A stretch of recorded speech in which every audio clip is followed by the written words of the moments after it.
বাংলাদেশ ইতিহাসে প্রথম এটা অবাধ সুষ্ঠু এবং নিরপেক্ষ নির্বাচন হবে বলে আমরা আশা করি। আমরা আশা করি সরকার সমস্ত কিছু ঊর্ধ্বে উঠে, দল মতের ঊর্ধ্বে উঠে একটা গণতান্ত্রিক পরিবেশ সৃষ্টি করার মাধ্যমে তারা ঐক্যবদ্ধভাবে নিরপেক্ষ, অবাধ এবং সুষ্ঠু এবং সমান অধিকার দিয়ে আগামী ভারতে নির্বাচন করবেন, জাতি সেটাই প্রত্যাশা করে।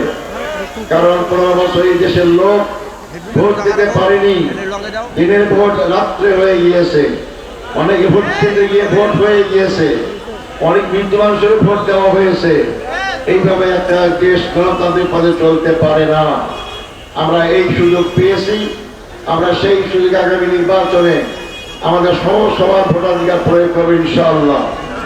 বাংলাদেশ জামাত ইসলামী সহ আমরা 11টি দল, এর মধ্যে জুলাই যোদ্ধা যাদের রক্তের বিনিময়ে দেশকে স্বৈরাচার মুক্ত, ফ্যাসিস্ট মুক্ত করা সম্ভব হয়েছে, সেই জুলাই যোদ্ধাদের দল এনসিপি আজকে আমাদের সাথে নির্বাচন অংশগ্রহণ করছে।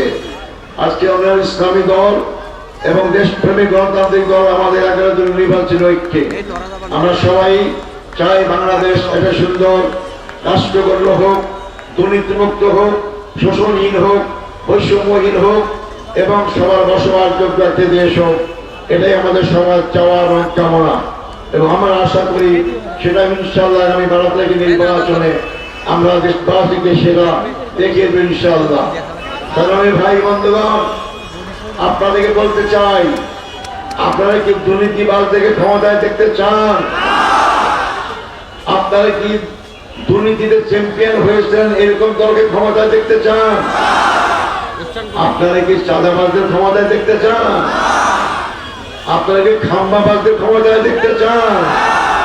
খাম্বাবাজ চেনেন?